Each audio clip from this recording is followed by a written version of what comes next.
আসসালামু আলাইকুম, আশা করি সবাই ভালো আছেন। আজকে খুবই সংক্ষিপ্ত একটা ভিডিও নিয়ে এসে পড়ছি। তবে ভিডিও ছোট হইলেও আজকে কিন্তু অনেক মজার একটা খাবার। এই যে আমার হাতে দেখতেছেন তিসি, তো এগুলা হচ্ছে তিসি, মানে অনেকে হয়তো অন্য নামে চিনে, আমরা তিসি বলি। তো তিসি আর এনে আছে হলো বাদাম। তো আজকে তিসি আর বাদাম দিয়ে খুব মজার একটা ভর্তা করলাম, একদম ঝাল ঝাল করে। মানে আমরা এদিকে এই তিসির ভর্তা কিন্তু অনেক জনপ্রিয়। তো ওই ভর্তা বানানোর জন্য তিসিটা আমরা সুন্দর করে রেডি করে নিচ্ছি। তিসির মধ্যে যা ময়লা টলা ছিল সব বের করে নিচ্ছি। এখন এই বাদামগুলো সিলাই নিলাম। তো এই বাদামগুলো কিন্তু ভাজা বাদাম।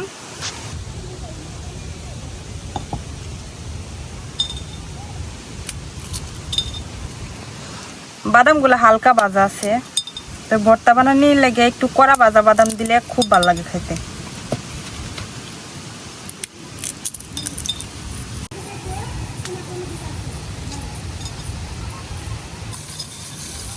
এই যে বাদামগুলা চুলাই নিচ্ছি সুন্দর করে। এখন বাদামের উপরের যে লাল চামড়াটা আছে এটা একটু ফালাই দিলাম। এই লাল চামড়াটা খাওয়া নাকি স্বাস্থ্যের জন্য ক্ষতিকর, কিন্তু আমি জানি না, আমার কাছে তো ভালোই লাগে। আমি শুনছি এটাই ভিটামিন। এটা বলে ক্ষতিকর শুনলাম।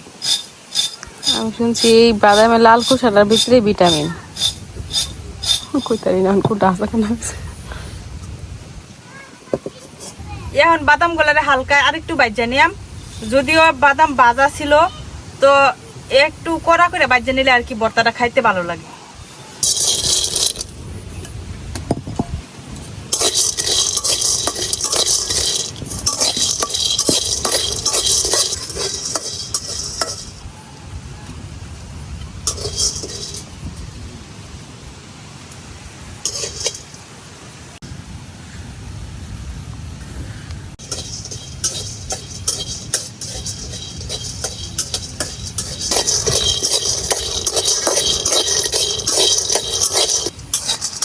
বাদামগুলা ভাজা শেষ।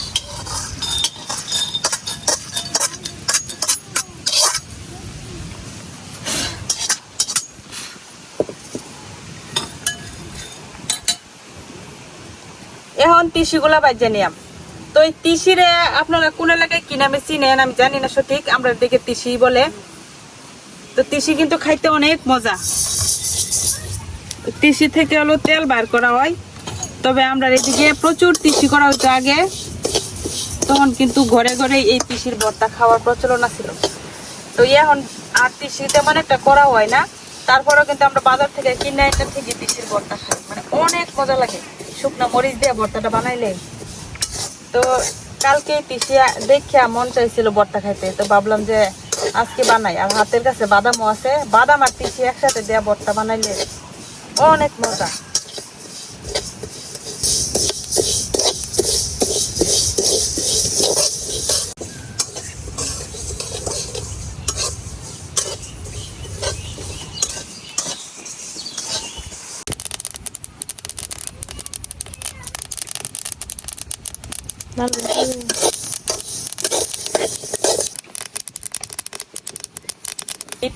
আগুন যদি না বাড়াই দেওয়া হয় তাহলে কিন্তু যেরকম পুড়ে না।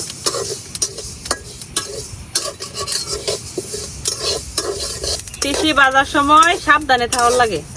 আগে যখন তিসি বাজতো আম্মা ঘরে, তখন কিন্তু ওই মানে পাতিলের মধ্যে বাজতো আর কি, যাতে যে ছিটিয়া ওই চোখে টোকে না যায়। সেই যে পুরটাতে একটা মুড়ি বাজার মতো শব্দ করে, সুন্দরই লাগে।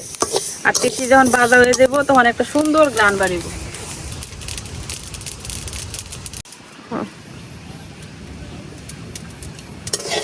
তিসি বাজা হয়েছে কিনা একটু মুখে দিলে কিন্তু বোঝা যায়, একদমই কাঁচা কাঁচা গন্ধটা থাকে না। তো এই যে আমার তিসিগুলো কিন্তু বাজা হয়ে গেছে, সুন্দর একটা গ্রান বাড়িছে, একদম পুরা বাড়ি গ্রান হয়ে গেছে।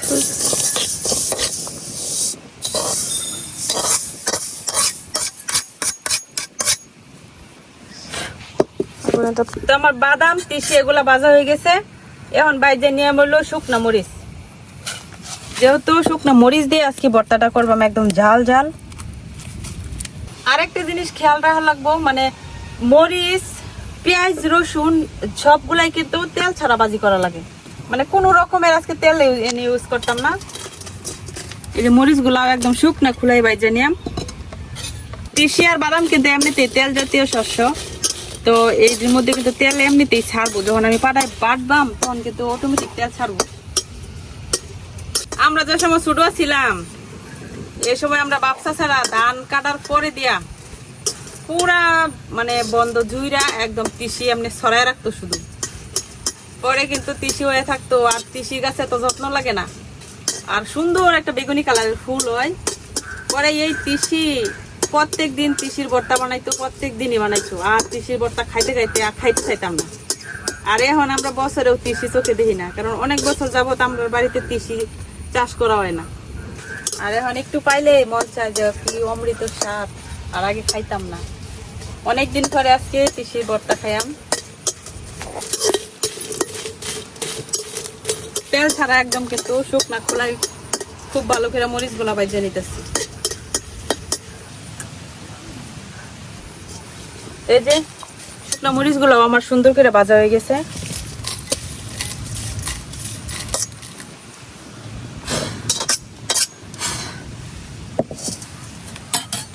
তো আমার মরিচ ভাজা হয়ে গেছে। এখন আবার শুকনা খোলায় আমি রসুন আর পেঁয়াজ গুলা ভাইজে নিয়াম। তো আমি আস্তে আস্তে রসুন নিছি আর পেঁয়াজ নিছি কিছু।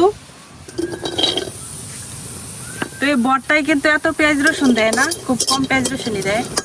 ভর্তাটা একদম শুকনা শুকনা হয়, তো পেঁয়াজ রসুন বেশি করে দিলে একদম বেজা বেজা হয়ে যায়। তো ওই ভর্তাটা কিন্তু খাইতে ভালো লাগে না।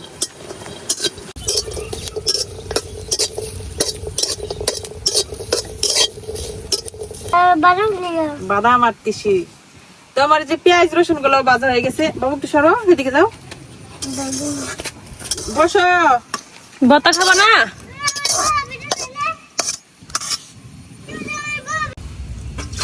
আয়ো।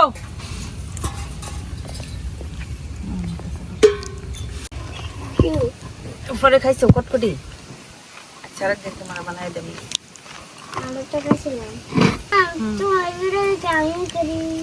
কি রান্না করছিলা? করি না, কটকটি তোমরা করছিলা? মজা হয়েছিল? সুন্দর হয়েছে। যাই হোক, আমি একটা কাস্টমার পাইলাম যারা আমার রেসিপি ফলো করে রেসিপি বানায়। এই যে আমার বাইগনা, তারা নাকি আমার ভিডিও দেখে দেখে এই কটকটি বানাইছিল, এটা বলতেছে। সব কিছু বানাইছিল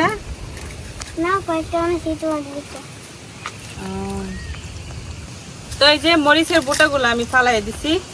এখন হলো সবকিছু একসাথে বাইটে ভর্তাটা বানাই নিয়াম। তো আমি সবকিছু রেডি করে নিয়ে বসছি। এনে হলো তিসি, তারপরে যে বাদাম, শুকনা মরিচ, পেঁয়াজ রসুন সবকিছু রেডি করে নিছি। এখন শুধু বাটাবাটির পালা। তো প্রথমে তিসি আর বাদাম গুলা বাইটটা নিয়াম। অল্প অল্প করে দিয়ে বাড়ি, নাহলে তো একসাথে বাটা যাইতো না।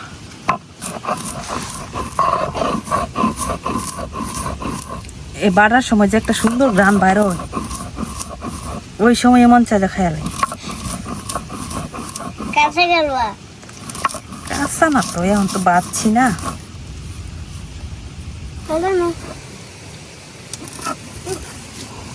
বড় আছে, বড় তো আনতে না।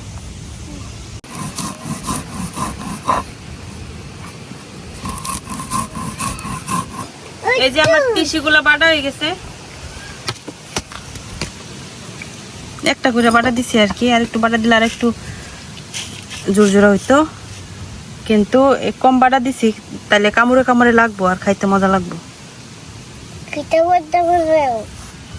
এখন বাদাম গুলা বাইটে নিয়াম। বাদাম কি বাটে? এই দেখো কি বাটে, দেখবানে কেমনে বাটে। এটি বাচ্চা। বাচ্চি। বাদামের ভিতরে কি নাম্বার হয়? বাদামের ভিতরে খালি তেল বার। এই যে আমার বাদামও বাটা শেষ। এই যে হাই কুয়ো কুয়ো কাজা কাজা কাজা। বাদাম থেকে তেল বাড়িয়ে, এই যে বাদাম একদম আটা আটা হয়ে গেছে। বাদাম গলি তেল। এখন শুকনা মরিচ গুলা বাইটে নিয়াম। মরিচের সাথে দিয়ে দিতেছি লবণ। শুকনা কর লবণ।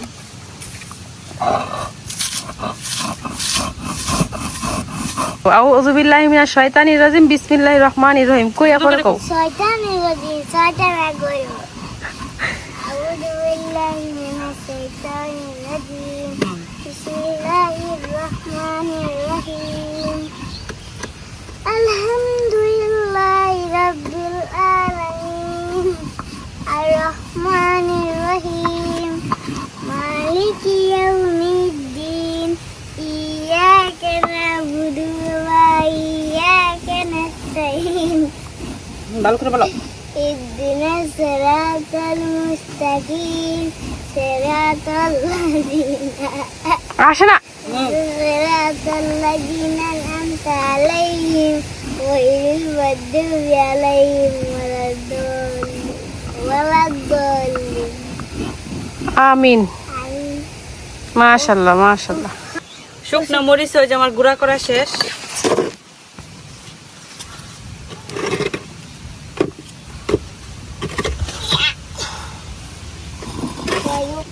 এখন রসুন আর পেঁয়াজটা বাইটে নিয়াম।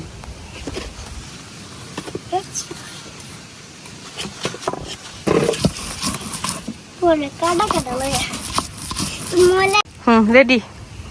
ভালো করে কবিতার নাম তাওহীদি ছড়া লিখেছেন খাইরুল বাসার। খোকার মনে প্রশ্ন জাগে কে করেছেন সৃষ্টি, কারি সবাই পরে আবার আকাশ থেকে বৃষ্টি। খোকার মনে প্রশ্ন জাগে এই পৃথিবী কার, মায়ের কাছে প্রশ্ন করে খোকা যে বারবার। খোকার মনে প্রশ্ন জাগে কারখানারা খাচ্ছি এই দুনিয়ায় কার সারে আমরা সুখ পাচ্ছি। চাচুরের গহ তারা কারি সারে উঠে বারবার এই প্রশ্নগুলো খোকার মনে ছুটে। বারবার এই প্রশ্নগুলো খোকার মনে ছুটে। দিনের বেলায় সূর্য উঠে রাতের বেলায় চাঁদ, দিনের বেলায় সূর্য উঠে রাতের বেলায় চাঁদ। বুঝলা গেছো?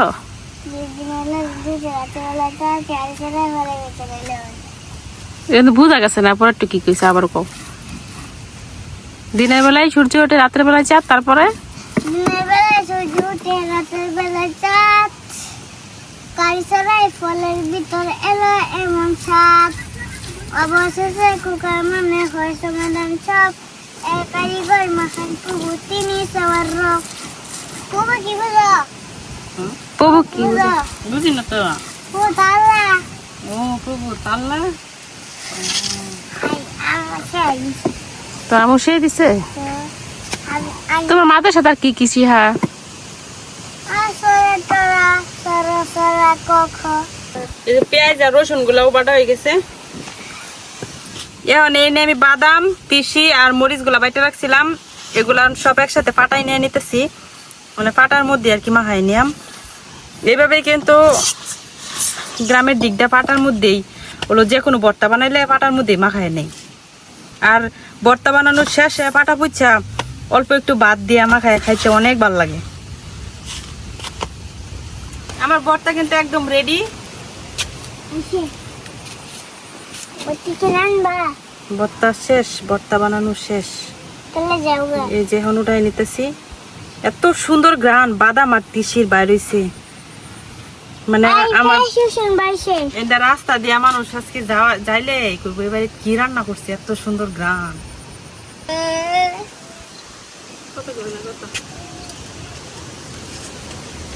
তিসি আর বাদামের ভর্তা বানাইছে, এটা খাওয়ার লাগে আমার আনছে। যে মরিচ দিছে উপর দিয়ে শুধু মরিচ দেখা যাইতেছে আর অন্য কিছু না। এখন খাইয়া দেখি কেমন হয়েছে। তিসির ভর্তা তো এমনিতে অনেক মজা। খাইতাম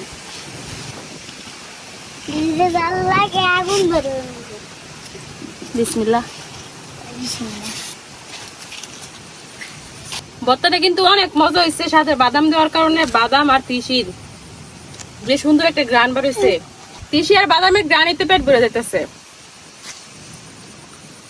ভর্তাটা কিন্তু অনেক মজা হয়েছে খাইতে।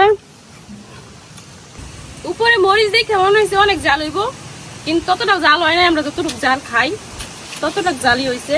জালের কারণে কিন্তু ভর্তাটা মজা লাগতেছে। আর আমরা ছোটবেলা কিন্তু অনেক তিসির ভর্তা খাইতাম। ওই ভর্তাটা বানাইতে শুধু তিসি দিয়ে, বাদাম দিত না। আজকে তো বাদাম দিছে, সেই কারণে স্বাদটা কিন্তু দ্বিগুণ হয়ে গেছে।